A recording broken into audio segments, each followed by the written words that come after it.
The Seiko 5 Automatic, reference SRPD73K1F.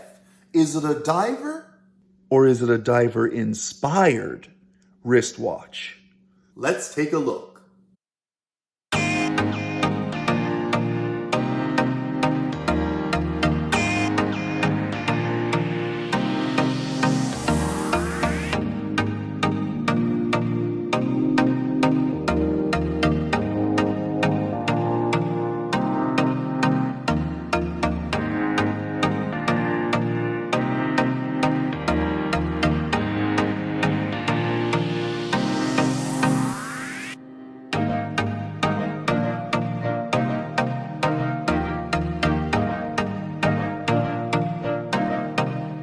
The Seiko 5 Automatic, reference SRPD73K1F, a diver-inspired wristwatch with a great new design and awesome functionality. For a wow moment, I am wearing my old Seiko 5 Sport. She still gets time on the wrist. Now this is a very nice refresh by Seiko, because as you see, I'm wearing the Seiko 5 Sport, which is an older model. But this reissue now has a number of different variations. I'm talking different color styles, different bracelet strap options, and great functionality, to say the least. And I think that's one of the things that Seiko prides itself on. 3 basic principles: affordability, functionality, and attainability. I'm going to start by saying this is an upgraded case design. They've gone from a very straight-lined stainless steel design to a more cushioned case design, similar to that of the Seiko King Turtle. Matter of fact, I'll show you a reference of those 2 shots and you'll see the similarities in that case design. Utilizing that 316L stainless steel with a polished and brushed look, I think Seiko knows what they're doing. Now, unfortunately, we didn't go to a sapphire upgrade. We still have that mineral crystal for this case. And we do have an exhibition case back, which allows you to see that movement. Now, it's nothing spectacular by any stretch of the imagination, but the simplicity and the attention to detail that Seiko has with its movements, allowing for that visibility, just works. We have a push-pull crown.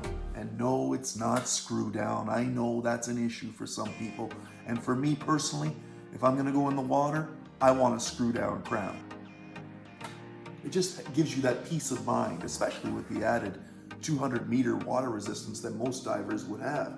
Now this one only has 100-meter water resistance, and the screw down crown does not exist in this watch. Does that mean it's any less of a watch?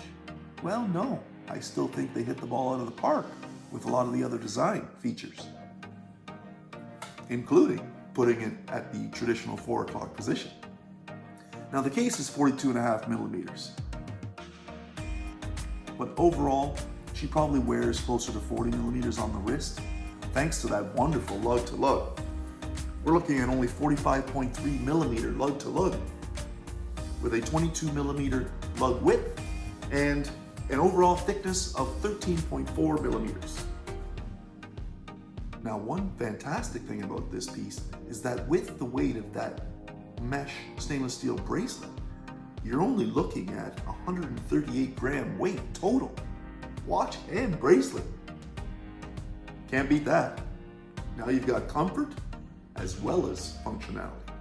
Now let's talk about the dial, because I think this watch has been taken to the next level. The new reissue of the Seiko 5, with all of its color variations, dial textures, as well as options for bracelet strap or NATO or otherwise. Wow. Seiko's hit this one out of the park.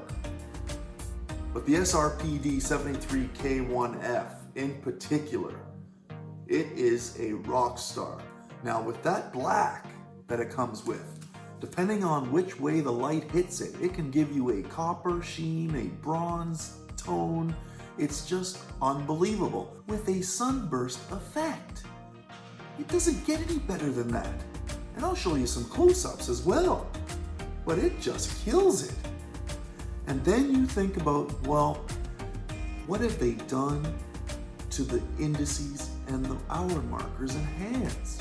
It's like they've added a light cream or faux patina appearance to the watch, which I think in this particular variation just works with the color tones of that dial. Now, of course, it does have its traditionals. We have the broad arrow minute marker and the syringe style hour marker for the hands. And we do have a sweeping lollipop style seconds hand that runs around that dial. And it is red tipped, which contrasts well with that outer light colored chapter ring for minutes and seconds. We have the Seiko 5 insignia at the 12 o'clock position. And we also have automatic signed at the 6 o'clock position. And let us not forget the day-date complication at the 3 o'clock. It works. No Cyclops, but still clear and visible. Now ask yourself this question, because we know Seiko has awesome lume capabilities. So I just want to know, why does the lollipop lume tip have it positioned at the opposite end of the seconds hand? I'm just curious. If you know the answer to that, comment down below.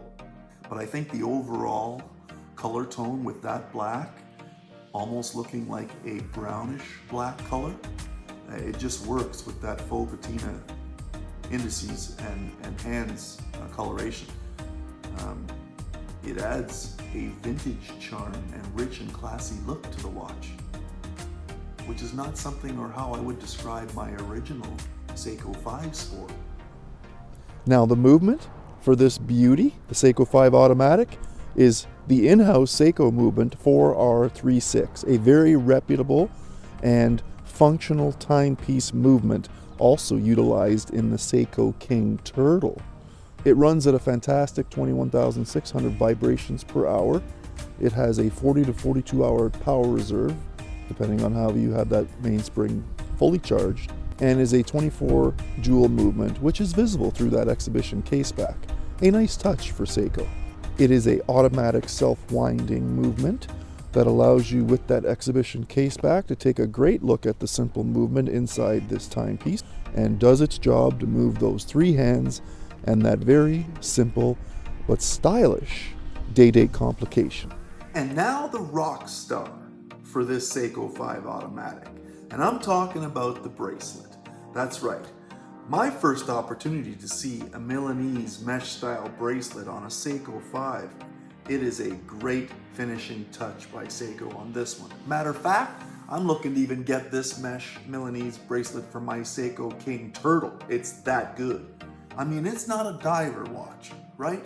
But it dresses it up so that it could be good for almost any occasion. It looks that sharp. Now it is 22 millimeters from the lug connection to the end of the clasp and buckle. And as you see here, we have a signed clasp and adjustment with this Milanese bracelet as well, which is great and offers a very sleek and fitted look, so it's not too bulky under the wrist. I like that. As you can see, fold over, hook the clasp on, and close and snap. That simple.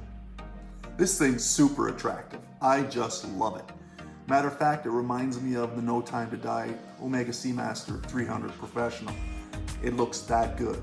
Now obviously, it won't be the same quality, and I'm not comparing it to that luxury brand, but it does offer a very slick touch by Seiko. And of course, the rock star when it comes to a Seiko watch is attainability. It's only coming in at around $300, depending on the market and where you live. You can't get any better than that. But of course, that value for dollar price really can't be beat. All in-house movement, all in-house parts, everything comes from Seiko.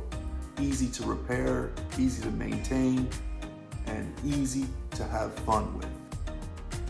That's the Seiko 5 SRPD73K1F. Do me a favor, like, subscribe, hit that bell icon because you don't want to miss the next video. And you know what I always say, there's always going to be another video. Do me a favor, if you want to follow me on Instagram, it's right there. And also, comment down below. Do you like the watch? What do you think? I'm always open to hear comments and concerns and any questions you may have. I'm the Covert Crow, and we're going to see you on the next one.